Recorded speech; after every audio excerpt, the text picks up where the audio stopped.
사도행전 11장 우리 한 절씩 교독하도록 하시겠습니다. 유대에 있는 사도들과 형제들이 이방인들도 하나님 말씀을 받았다 함을 들었더니 베드로가 예루살렘에 올라갔을 때에 할례자들이 비난하여 이르되 내가 무할례자의 집에 들어가 함께 먹었다 하니 베드로가 그들에게 이 일을 차례로 설명하여 이르되 내가 요빠시에서 기도할 때에 황홀함 중에 환상을 보니 큰 보자기 같은 그릇이 내 귀에 매어 하늘로부터 내려 내 앞에까지 드리워지거늘 이것을 주목하여 보니 땅에 네 발 가진 것과 덜짐승과 기는 것과 공중에 나는 것들이 보이더라. 또 들으니 소리에서 내게 이르되 베드로야 일어나 잡아먹으라 하거늘 내가 이르되 주님 그럴 수 없나이다. 속되거나 깨끗하지 아니한 것은 결코 내 입에 들어간 일이 없나이다 하니 또 하늘로부터 두 번째 소리에서 내게 이르되 하나님이 깨끗하게 하신 것을 내가 속되다고 하지 말라 하더라. 이런 일이 세 번 있은 후에 모든 것이 다시 하늘로 걸려 올라가더라. 마침 세 사람이 내가 유숙한 집 앞에 서 있으니 가이사랴에서 내게로 보낸 사람이라. 성령이 내게 명하사 아무 의심 말고 함께 가라 하시니 이 여섯 형제도 나와 함께 가서 그 사람의 집에 들어가니 그가 우리에게 말하기를 천사가 내 집에 서서 말하되 내가 사람을 요빠에 보내 베드로 하는 시몬을 청하라. 그가 너와 내 온 집이 구원받을 말씀을 내게 이르리라 함을 보았다거늘 내가 말을 시작할 때에 성령이 그들에게 임하시기를 처음 우리에게 하신 것과 같이 하는지라. 내가 주의 말씀에 요한은 물로 세례를 베풀었으나 너는 성령으로 세례를 받으리라 하신 것이 생각나노라. 그런즉 하나님이 우리가 주 예수 그리스도를 믿을 때에 주신 것과 같은 선물을 그들에게도 주셨으니 내가 누구이기에 하나님을 능히 맡겠느냐 하더라. 그들이 이 말을 듣고 잠잠하여 하나님께 영광을 돌려 이르되 그러면 하나님께서 이방인에게도 생명 없는 회개를 주셨도다 하니라. 그때에 스데반의 일로 일어난 환난으로 말미암아 흩어진 자들이 베네게와 구브로와 안디옥까지 이르러 유대인에게만 말씀을 전하는데 그 중에 구브로와 고린의 몇 사람이 안디옥에 이르러 헬라인에게도 말하여 주 예수를 전파하니 주 예수니 그들과 함께 하시며 수많은 사람들이 믿고 주께 돌아오더라. 예루살렘 교회가 이 사람들의 소문을 듣고 바나바를 안디옥까지 보내니 그가 이르러 하나님의 은혜를 보고 기뻐하여 모든 사람에게 굳건한 마음으로 주와 함께 머물러 있으라 권하니 바나바는 착한 사람이요 성령과 믿음이 충만한 사람이라. 이에 큰 무리가 주께 더하여지더라. 바나바가 사울을 찾으러 다소에 가서 만남에 안디옥에 데리고 와서 둘이 교회에 일령한 모여서 큰 무리를 가르쳤고 제자들이 안디옥에서 비로소 그리스도인이라 일컬음을 받게 되었더라. 그때 선지자들이 예루살렘에서 안디옥에 이르니 그 중에 아가보라는 한 사람이 일어나 성령으로 말하되 천하에 큰 흉년이 들리라 하더니 글라우디오 때에 그렇게 되니라. 제자들이 각각 그 힘대로 유대에 사는 형제들에게 부주를 보내기로 작정하고 이를 진행하여 바나바와 사울의 손으로 장로들에게 보내리라. 아멘. 오늘 사도행전 11장은 이방인 교회가 세워지는 최초의 안디옥 교회에 말씀이 드리는 내용입니다. 그런데 오순절 마가다락방의 성령 강림 역사를 말미암아 예루살렘의 성령 역사로 많은 사람들이 교회로 들어오게 되었습니다. 그 많은 사람들이 교회로 들어오게 되는데 그 많은 사람 중에 히브리파 유대인과 헬라파 유대인이 교회 안에 존재하게 됩니다. 히브리파 유대인과 헬라파 유대인은 사실 같은 형제들입니다. 그런데 북이스라엘 남유다가 나눠지면서 북이스라엘이 아수르로 멸망을 당하고 그 아수르 멸망을 당하면서 결국 그 북이스라엘 그 사는 존재들이 사람들이 결국 이방인 지역의 사람들과 혼혈족이 생기므로 그 이후로부터 이 헬라파 유대인들이 그들의 존재들이 히브리파 유대인들에게는 형제라기보다는 이방인 취급을 당하게 되었습니다. 근데 그 사람들이 유대인들의 그 3대 명절이 되면 예루살렘으로 이제 오게 됩니다. 예루살렘으로 오다가 보니까 너무 먼 거리 살다 보니까 힘들다 보니까 이 헬라파 유대인들이 예루살렘 지역에 이제 거처하게 되고 살게 됩니다. 그러면서 오순절 마가다락방의 성령 강림의 역사로 말미암아 예루살렘 벽에 세워졌는데 이 헬라파 유대인들이 많이 교회 안에 들어왔습니다. 그런데 스데반의 일로 말미암아 큰 핍박이 일어나게 되었습니다. 그런데 한 가지 주목할 사실은 뭐냐면 이 스데반 이 사건으로 인해 가지고 예루살렘 교회가 이제 무너지게 되고 흩어지게 되는데 예루살렘의 지역에는 그 히브리파 유대인들이 누구를 제일 먼저 핍박하느냐 하면 같은 동족인 히브리파 유대인들을 핍박하는 것이 아니라 헬라파 유대인들을 핍박하기 시작합니다. 그래서 히브리파 유대인들은 예루살렘 지역에 머물러 있었지만 헬라파 유대인들은 워낙 핍박이 강하다 보니까 흩어지게 됩니다. 그래서 사도행 1장 8절에 예루살렘과 온 유대와 사마리아와 땅끝까지 이른 내 정인이 되리라, 이 말씀은 사실은 히브리파 유대인들이 한 것이 아니고 헬라파 유대인들이 유대 지역으로 사마리아 지역으로 땅끝까지 이렇게 흩어지게 되는 이 장면의 역사가 나타납니다. 그 와중에 베드로가 복음을 전하는데 이 복음을 전하면서 요파에 가서 복음을 전하면서 거기에 머물는 동안에 이 가이사라에는 이방인인 고넬료 가정의 고넬료가 하나님의 성령의 역사로 말미암아 이 사람을 보내어서 베드로를 초청해서 가이사라에서 그들의 고넬료 가정이 모두가 이제 성령의 역사로 말미암아 구원받게 됩니다. 그 소식이 이 베드로가 알고 있는 예루살렘 교회에 전하게 됩니다. 그래서 오늘 11장 배경에는 이 예루살렘 지역에는 예루살렘 교회에서 한 가지 무슨 일 소동이 일어나냐면 이방인이 예수를 믿었다는 소식을 듣게 됩니다. 사실은 이방인은 그때 당시에 어떤 개념이냐면 사실은 히브리파 유대인지 헬라파 유대인지 이방인을 상종하지 않습니다. 히브리파 유대인들은 특히 이방인은 상종하지 않습니다. 왜냐하면 이 히브리파 유대인들은 어떤 개념이냐면 자기들만 선민이고 자기들만 율례를 받았고 율법을 받았고 자기들만 할례를 받았기 때문에 할례를 받지 않은 사람은 하나님의 선민이 될 수도 없고 그리고 그들과 상종하지도 않았다는 거죠. 그만큼 이 히브리파 유대인들은 특별한 사람들이었습니다. 그런데 헬라파 지역에 있는 이 가이사라 지역에는 고넬료 가정 이방인이 예수를 믿었다고 하니까 기가 막힌 일이죠. 그것도 히브리파 유대인인 이 베드로가 가서 복음을 전했다는 소식을 들으니까 예루살렘 교회 성도들이 받아들일 수가 없습니다.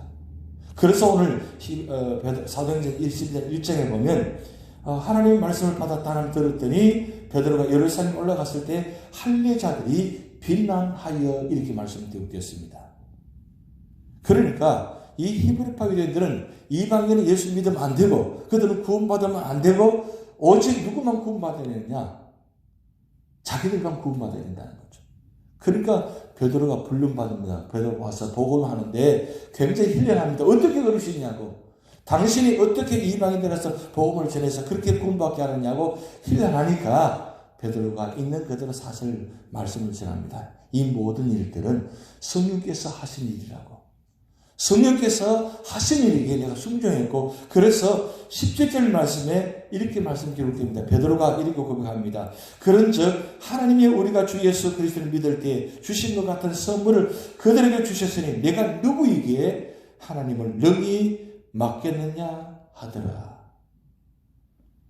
하나님이 하신 일을 성령께서 하신 일을 우리가 예수 믿고 구원받은 것도 오순절 마가다락방에 성령 은혜를 받은 것도 성령께서 하신 일이고 고넬료 가정의 이 모든 하신 일도 성령께서 하신 일이라고.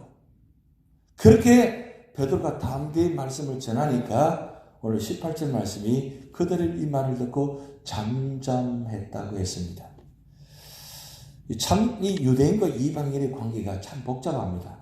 그런데 그때 그 당시에 유대인 남자들이 세 가지 감사를 했다고 합니다. 무슨 감사냐면 한번 들어보시기 바랍니다. 유대인 남자가 세 가지 감사인데 첫 번째 감사는 내가 이방인으로 태어나지 않고 유대인으로 태어나서 감사합니다. 그게 첫 번째 감사예요. 그리고 두 번째 감사는 내가 여자로 태어나지 않아서 감사하다. 이 유대인 남자들이 그렇게 감사했다고 합니다.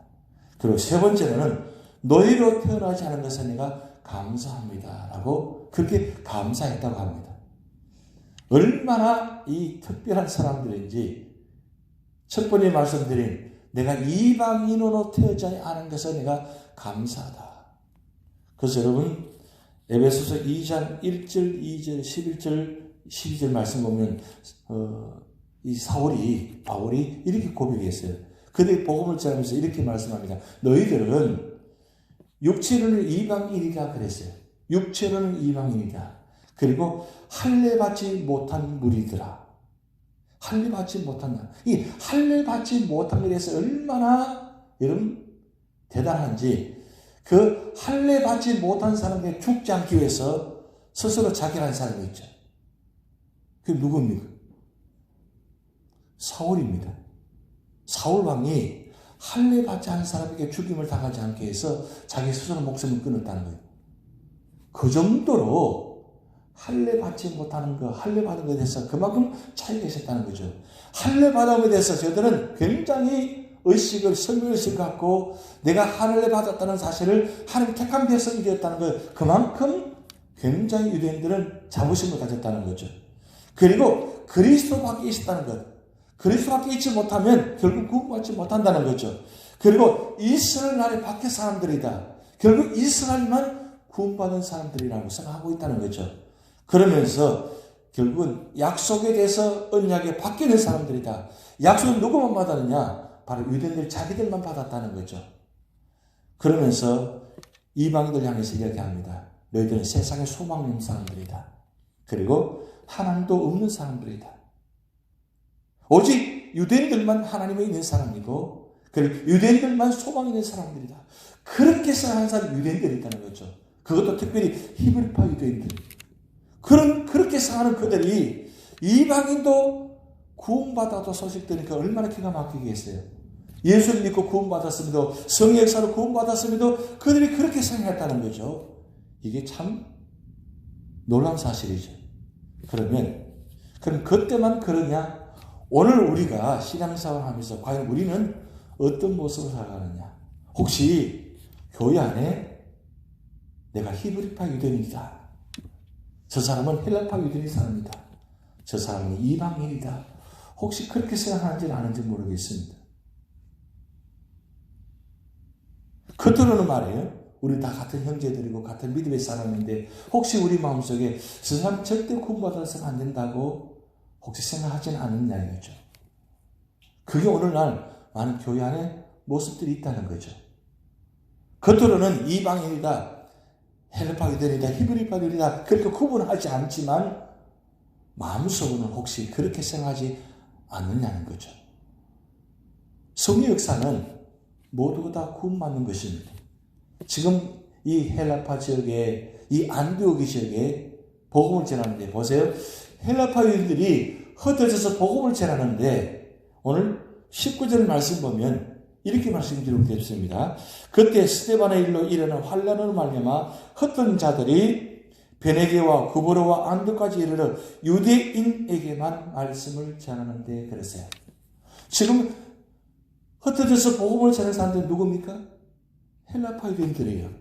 그런데 복음을 전해도 이방인에게는 복음을 전하지 않고 여기 유대인에게만 말씀을 전해서 이 말씀은 헬라파 유대인에게만 말씀을 전했다는 거예요. 그 정도로 지금 예수 믿고 구원받고 성의 역사로 말미암아 예루살렘 교회에 들어와서 복음을 통해서 은혜 받고 복음을 전하는데 그들 나가서 복음을 전함에도 불구하고 여전히 이방인과 유대인 관계는 나눠져 있다는 거예요. 그런데 성의 역사가 어떻게 됩니까? 그렇게 놓아두지 않잖아요. 그래서 20절 말씀 보면 그 중에 구브로와 고레네 몇 사람이 안디옥에 이르러 헬라인에게도 말하여 주 예수를 전파하니 이 헬라는 누구냐? 바로 이방인입니다. 이 안디오크 지역에 사는 사람들이 헬라인입니다. 이 헬라인에게 몇 사람이 가서 복음을 전했더니 놀랍게도 이 안디오크 지역에 복음을 그냥 전했는데 꼭 요나가 느느웨에 가서 3일길을 가서 복음을 전해야 되는데 하나님 말씀을 전해야 되는데 그냥 하루길 전하면서 믿든지 말든지 알아서 하라고 그냥 큰 소리도 전하지 않고 그냥 중얼중얼 그랬는데 니느웨 사람들이 어떻게 했어요? 그 소식을 듣고 온 왕으로부터 모든 사람들이 그냥 뒤집어졌잖아요. 바로 그런 역사예요. 지금 안디오 지역에 이 헬라파들이 몇 사람이 가서 복음을 전했는데 그냥 사실은 그 성의 역사로 그냥 강권적으로 역사나서 복음을 전하는데 저는 놀랍게도 이 안디오 지역에 부흥의 역사가 나타나는 거예요. 그 부흥의 역사가 나타나는데 놀랍게도 안디오 지역에 교회가 세워지는 역사가 나타납니다. 그 소식을 들은 예루살렘 교회에서 다시 한번 놀랍니다. 이 일은 하나님의 역사다. 성령의 역사다. 그래서 바나바를 이 안디옥에 파송합니다. 파송해서 복음을 전하는데 놀랍게도 이 바나바 복음을 전함을 통해서 안디옥에 세워집니다. 그런데 바나바 혼자서 복음을 전한 것이 아니라 다소의 피신가 있는 이 바울을 이제 안디옥으로 데려옵니다. 데려와서 거기서 1년간 복음을 전하는데 결국 완전히 세워져서 이 안디옥 교회가 세워집니다. 그래서 이 안디옥 교회 최초로 이방인 교회가 세워지는 역사가 나타납니다. 그런데 한 가지 우리가 여기서 중요한 것은 이 안디옥 교회가 세워졌는데 이 안디옥 교회에 모인 모든 사람들이 사실 헬라인들입니다. 이방인들입니다. 근데 이방인들이 이 안디옥 교회를 보니까 정말 사람들이 달라졌어요. 저는 그런 사람들이 아니었어요. 그런데 이 안디옥 교회에 세워지고 안디옥 교회에 다니는 성도들이 이 안디옥 지역에 이 안디옥 교회 성도를 통해서 이 안디옥 지역을 변화시킵니다. 그래서 안디옥 지역 사람들이 이 안디옥 교회 성도를 보면서 저 사람들은 그리스도인이다. 한 번도 그리스도를 본 적이 없습니다. 한 번도 그리스도를 만난 적이 없는 사람들입니다. 그런데 안디옥 교회 성도들이 하는 모습들을 보니까 정말 그리스도를 본 적이 없지만 그들이 말하는 것, 그들이 복음을 전하는 것, 그들의 삶의 모습을 통해서 그리스도인의 모습으로 살아가고 있다는 거죠. 이게 바로 하나님의 역사입니다.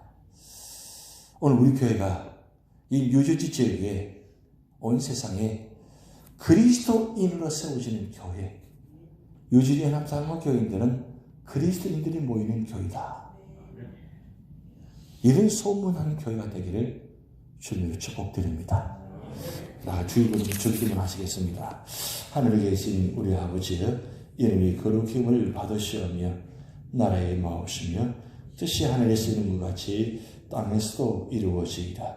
오늘날 우리에게 일용할 양식을 주옵시고 우리가 우리에게 죄진 자를 사하여 준 것 같이 우리 죄를 사하여 주옵시고 우리를 스며들게 하지 마옵시고 다만 악에서 구하옵소서. 대개 나라와 권세와 영광이 아버지께 영원히 있사옵나이다. 아멘.